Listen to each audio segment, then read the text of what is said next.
ہونے کے بعد انہیں بھی اس لیکچر کے لیے انوائٹ کیا۔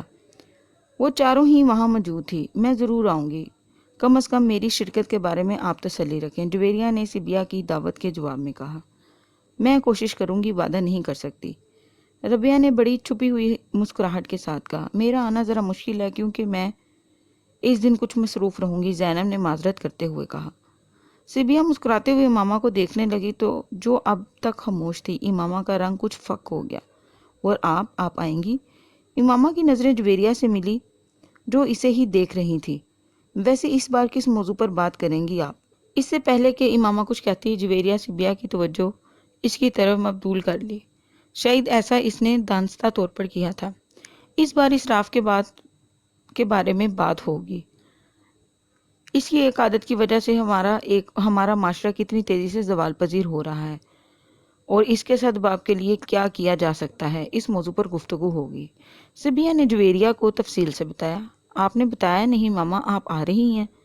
جویریہ سے بات کرتے کرتے سبیہ ایک بار پھر امامہ کی طرف متوجہ ہو گئی۔ امامہ کا رنگ ایک بار پھر بدلا۔ میں دیکھوں گی، اس نے جھجکتے ہوئے کہا۔ مجھے بہت خوشی ہوگی اگر جویریہ کے ساتھ آپ تینوں بھی آئیں۔ اپنے دین کی بنیادی تعلیمات کے بارے میں ہمیں روز نہیں تو کبھی کبھار کچھ علم حاصل کرنے کی کوشش کرنی چاہیے۔ صرف میں ہی نہیں لیکچر نہیں دیتی، ہم جتنے لوگ بھی اکٹھے ہوتے ہیں ان میں سے کوئی بھی اس موضوع پر گفتگو کرنے کے لیے آزاد ہوتا ہے جسے ہم نے منتخب کیا ہوتا ہے، اور اگر آپ میں سے بھی کوئی خاص موضوع کے حوالے سے کچھ بات کرنا چاہتا ہے یا بتانا چاہتا ہے تو ہم لوگ اسے بھی ارینج کر سکتے ہیں۔ سبیہ بڑی سہولت سے بات کر رہی تھی۔ پھر کچھ دیر بعد جویریہ اور اس کی کزن یہ دونوں ان کے کمرے سے باہر چلے گئے۔ کوریڈور میں سبیہ نے جویریہ سے کہا، آپ کم از کم امامہ کو تو ساتھ لے آئیں، مجھے لگے گا کہ وہ آنا چاہ رہی ہے۔ اس کا عقیدہ بالکل الگ ہے، وہ کبھی بھی ایسی محفلوں میں شرکت نہیں کرے گی، جویریہ نے سنجیدگی سے اسے بتایا۔ سبیہ کچھ حیران ہوئی۔ آپ کو چاہیے کہ آپ انہیں اسلام کا مطالعہ کرنے کی دعوت دیں، ہو سکتا ہے اس طرح وہ صحیح اور غلط کا فرق کر سکیں۔ سبیہ نے چلتے ہوئے کہا، میں ایک بار ایسی کوشش کر چکی ہوں، وہ بہت ناراض ہوگی اور میں نہیں چاہتی کہ ہم دونوں کی اتنی لمبی دوستی اس طرح ختم ہو جائے۔ جویریہ نے کہا، اچھے دوست وہی ہوتے ہیں جو ایک دوسرے کو گمراہی سے بچائیں، اور آپ پر بھی فرض ہے کہ آپ ایسا ہی کریں۔ سبیہ نے کہا، وہ ٹھیک ہے، مگر کوئی بات سننے پر تیار نہ ہو تو تب بھی صحیح بات کہتے رہنا اپنا فرض سمجھنا چاہیے۔ ہو سکتا ہے کبھی دوسرا آپ کی بات پر غور کرنے پر مجبور ہو جائے۔ سبیہ نے اپنی جگہ درست کی، اس لیے وہ صرف مسکرا کر رہ گئی۔ تم جاؤ گی اس کا لیکچر سننے؟ سبیہ نے نکلنے کے بعد زینب سے ربیہ سے پوچھا۔ نہیں، میرا کوئی ارادہ نہیں ہے، میں ایسے لیکچر ہضم نہیں کر سکتی، رابعہ نے اپنی کتابیں اٹھاتے ہوئے لاپرواہی سے کہا۔ امامہ جویریہ اور زینب کے برعکس وہ قدرے آزاد خیال تھی، وہ زیادہ مذہبی رجحان بھی نہیں رکھتی تھی۔ ویسے میں نے سبیہ کی خاصی تعریف سنی ہے، زینب نے ربیہ کی بات کے حوالے میں کہا۔ ضرور سنی ہوگی، بولتی تو واقعی اچھا ہے، اور میں نے تو یہ بھی سنا ہے کہ اس کے والد بھی کسی مذہبی جماعت سے منسلک ہیں، ظاہر ہے پھر اثر تو ہوگا۔ رابعہ نے اس کی معلومات میں اضافہ کیا۔ امامہ ان سے کچھ دور ایک کونے میں اپنی کتابیں لیے بیٹھی بظاہر ان کا مطالعہ کرنے میں مصروف تھی، مگر ان دونوں کی گفتگو بھی ابھی تک ان تک پہنچ ہی رہی تھی۔ اس نے شکر کیا تھا کہ ان دونوں نے اس گفتگو میں گھسیٹنے کی کوشش نہیں کی۔ 3 دن بعد امامہ مقررہ وقت پر ان لوگوں سے کوئی بہانہ بنا کر سبیہ کا لیکچر اٹینڈ کرنے چلے گئی۔ ربیہ، جویریہ اور زینب تینوں ہی اس لیکچر میں نہیں گئی۔ پھر اس کا ارادہ بدل گیا۔ امامہ نے ان لوگوں کو یہ نہیں بتایا کہ وہ سبیہ کا لیکچر اٹینڈ کرنے جا رہی ہے۔ سبیہ امامہ کو دیکھ کر حیران ہو گئی۔ مجھے بہت خوشی ہو رہی ہے آپ کو یہاں دیکھ کر، مجھے آپ کے آنے کی توقع نہیں تھی، سبیہ نے اس سے گرم جوشی سے ملتے ہوئے کہا۔ یہ پہلا قدم تھا اسلام کی جانب جو امامہ نے اٹھایا تھا۔ اس سارے عرصے میں اسلام کے بارے میں اتنی کتابیں، تفاسیر اور تراجم پڑھ چکی تھی کہ کم از کم وہ کسی بھی چیز سے ناواقف اور انجان نہیں تھی۔ اسراف کے بارے میں اسلامی اور قرآنی تعلیمات اور احکامات سے بھی وہ اچھی طرح واقف تھی، مگر اس کے باوجود مذہب سے اسلام تک کا وہ فاصلہ طے کرنا چاہتی تھی جو اسے بہت مشکل لگتا تھا۔ اور پھر وہ صرف پہلا اور آخری لیکچر نہیں تھا، یہ کے بعد دیگر وہ اس کا ہر لیکچر اٹینڈ کرتی رہی۔ وہی چیز جنہیں وہ کتابوں میں پڑھ رہی تھی اس کے منہ سے سن کر پر اثر ہو جاتی۔ اس کی سبیہ سے عقیدت میں اضافہ ہوتا جا رہا تھا۔ سیبیا نے اسے یہ نہیں بتایا تھا کہ وہ اس عقیدے کے بارے میں جانتی ہے، مگر امامہ کو اس کے پاس آتے ہوئے 2 ماہ ہوئے تھے جبکہ سیبیا نے ختم نبوت پر ایک لیکچر دیا۔ قرآن پاک وہ کتاب ہے جو حضرت محمد صلی اللہ علیہ وسلم پر نازل ہوئی۔ سیبیا نے اپنے لیکچر کا آغاز کیا اور قرآن پاک ہی سے اللہ نے نبوت کا سلسلہ حضرت محمد صلی اللہ علیہ وسلم پر ختم کر دیا۔ وہ کسی دوسرے نبی کی کوئی گنجائش باقی نہیں رہی۔ اگر کسی نبی یعنی حضرت عیسیٰ علیہ السلام کے دوبارہ نزول کا ذکر ہے بھی تو وہ ایک نئے نبی کی شکل میں نہیں ہے، بلکہ ایک ایسے نبی کا دوبارہ نزول ہے جس پر نبوت حضرت محمد صلی اللہ علیہ وسلم سے پہلے نازل کی گئی تھی، اور جن کا دوبارہ نزول ان کی اپنی امت کے لیے نہیں بلکہ حضرت محمد صلی اللہ علیہ وسلم کی امت کے لیے ہی ہوگا، اور آخری نبی حضرت محمد صلی اللہ علیہ وسلم ہی رہیں گے۔ کسی بھی آنے والے دور میں یا کسی بھی گزر جانے والے دور میں یہ رتبہ اور فضیلت کسی اور کو نہیں دی گئی۔ کیا یہ ممکن ہے کہ اللہ ایک پیغمبر کو یہ رتبہ اور درجہ عطا کرتا اور پھر اسے چھین کر کسی دوسرے شخص کو دے دیتا؟ قرآن پاک میں اللہ تعالیٰ فرماتا ہے، بات میں اللہ سے بڑھ کر سچا کون ہے؟ تو کیا یہ ممکن ہے کہ وہ اپنی بات کو خود ہی رد کر دیتا اور پھر اللہ کی اس بات کی گواہی حضرت محمد صلی اللہ علیہ وسلم خود دیتے تھے کہ ہاں وہ اللہ کے آخری رسول صلی اللہ علیہ وسلم اور ان کے بعد کوئی دوسرا نبی نہیں آئے گا؟ تو پھر کیا ہمارے لیے کسی بھی طور پر یہ جائز اور مناسب ہے کہ ہم کسی دوسرے شخص کے نبوت کے دعوے پر غور تک کریں؟ انسان اللہ کے مخلوقات میں سے واحد مخلوق ہے جسے عقل جیسی نعمت سے نوازا گیا ہے۔ یہ ایسی مخلوق ہے جو اسی عقل کو استعمال کر کے سوچنے پر آئے تو خود اللہ کے وجود کے لیے ثبوت کی تلاش شروع کر دی، پھر اس سلسلے کو یہی تک محدود نہیں رکھا بلکہ اسے پیغمبروں کی ذات تک دور دراز تک کر دی۔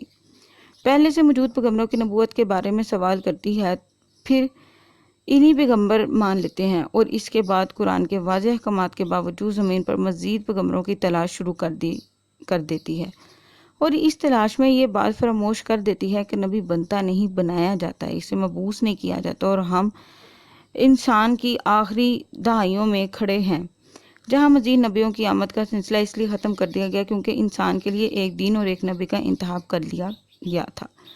اب کسی نئے عقیدے کی ضرورت نہیں ہے بلکہ صرف تقید کی یعنی پریکٹس اس ایک آخری اور مکمل دین کی جسے پیغمبر اسلام حضرت محمد صلی اللہ علیہ وسلم پر ختم کر دیا گیا۔ اب ہر وہ شخص سارے میں ہے جو دین کی رسی کو مضبوطی سے تھامنے کی بجائے تفرقے میں راہ اختیار کر لے۔ اگر ہماری اعلیٰ تعلیم اور ہمارا شعور ہمیں دین کے بارے میں صحیح اور غلط تمیز تک نہیں دے سکتے تو پھر ہم میں اور اس جانور میں کوئی فرق نہیں جو سبز گھاس کے ایک گھٹے کے پیچھے کہیں بھی جا سکتا ہے، اس بات کی پرواہ کیے بغیر کہ اس کا ریوڑ کہاں ہے۔ 40 منٹ کے اس لیکچر میں سیبیا نے کسی اور غلط عقیدے یا فرقے کا ذکر بھی نہیں کیا تھا۔ اس نے جو کچھ کہا تھا بالواسطہ کہا تھا، صرف ایک چیز بلا واسطہ کہی تھی، اور وہ حضرت محمد صلی اللہ علیہ وسلم کی نبوت کا اقرار تھا۔ اللہ کے آخری پیغمبر حضرت محمد صلی اللہ علیہ وسلم تھے جنہوں نے 1400 سال پہلے مدینہ میں وفات پائی۔ 1400 سال پہلے مسلمان ایک امت کے طور پر کسی ایک شخص کے سائے میں کھڑے ہیں۔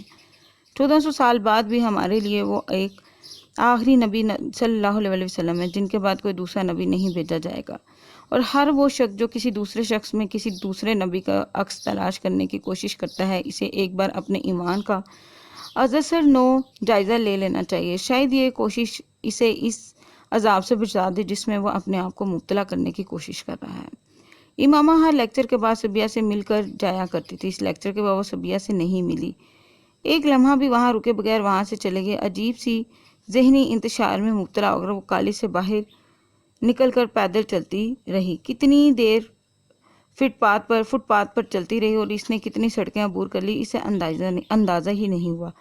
کسی معمول کی طرح چلتے ہوئے وہ فٹ پاتھ سے نیچے نہر کے کنارے بنی ہوئی ایک بینچ پر جا کر بیٹھ گئی۔ سورج غروب ہونے والا تھا اور اوپر سڑک پر گاڑیوں کے شور میں اضافہ ہو گیا تھا۔ وہ چپ چاپ نہر کے بہتے ہوئے پانی کو دیکھتی رہی۔ ایک لمبی خاموشی کے بعد اس نے بڑبڑاتے ہوئے خود سے پوچھا، آخر میں کیا کر رہی ہوں اپنے ساتھ؟ کیوں اپنے آپ کو الجھا رہی ہوں؟ آخر کس یقین کی کھوج میں سرکردہ ہوں اور کیوں؟ میں ان سب کے لیے تو یہاں لاہور نہیں آئی، میں تو یہاں ڈاکٹر بننے آئی ہوں، مجھے آئی اسپیشلسٹ بننا ہے۔ پیغمبر میرے لیے ہر چیز وہاں کیوں ختم ہو جاتی ہے؟ اس نے اپنے دونوں ہاتھوں سے اپنا چہرہ ڈھانپ لیا۔ مجھے اس سب سے نجات حاصل کرنی ہے، میں اس طرح اپنی اسٹڈیز پر کبھی توجہ نہیں دے سکتی۔ مذہب اور عقیدت میرا مسئلہ نہیں ہونا چاہیے، صحیح یا غلط میرے بڑوں نے زیادہ ٹھیک پتا ہے، میں اب سبیہ کے پاس نہیں جاؤں گی، میں مذہب یا پیغمبر کے بارے میں کبھی سوچوں گی بھی نہیں۔ وہاں بیٹھتے بیٹھتے اس نے طے کیا